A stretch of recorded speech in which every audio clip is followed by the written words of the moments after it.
Et pour terminer cette partie d'information chinoise consacrée à Chen Guangcheng, nous vous présentons le portrait de cet avocat non-voyant de 41 ans, surnommé l'avocat aux pieds nus. Sa vie mouvementée ne l'a jamais empêché de respecter ses convictions. Ses amis et ses proches disent que Chen Guangcheng semble tout à fait à son prénom qui signifie lumière et l'honnêteté.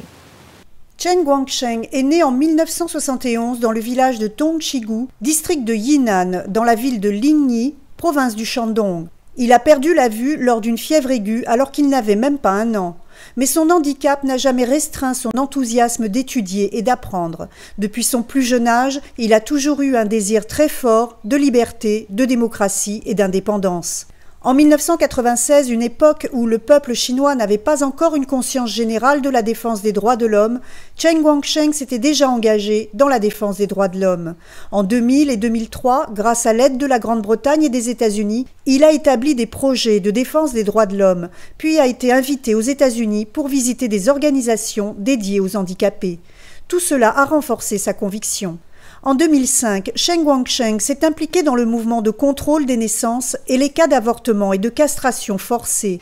Par le biais de la loi et des médias, Chen Guangcheng a réussi à dénoncer tous ces actes de violence. Mais par la suite, le gouvernement local a mené toute une série de représailles contre lui. Il a été assigné à résidence 24 heures sur 24. Puis le 24 avril 2006, il a été condamné à 4 ans et 3 mois de prison.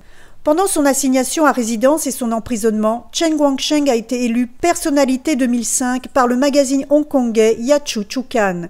En 2006, il a été élu par le magazine américain Times l'une des 100 personnalités les plus influentes du monde, et ce, au même titre que Wen Jiabao. Les organisations des droits de l'homme et des organisations de recherche britanniques lui ont aussi attribué des prix les uns après les autres. En 2007, le prix Ramon Magsaysay, surnommé le prix Nobel asiatique, a décerné son prix dirigeant d'exception à Chen Guangcheng. Depuis sa sortie de prison en 2006, bien qu'il soit toujours sous surveillance 24 heures sur 24, il a exprimé qu'il n'abandonnerait jamais sa conviction dans la défense des droits de l'homme. Sur un blog freecgc.blogspot.com dédié à Chen Guangcheng se trouve une citation de l'historien Lei Yi. Bien que Chen Guangcheng ne voit pas la lumière, son cœur en est rempli.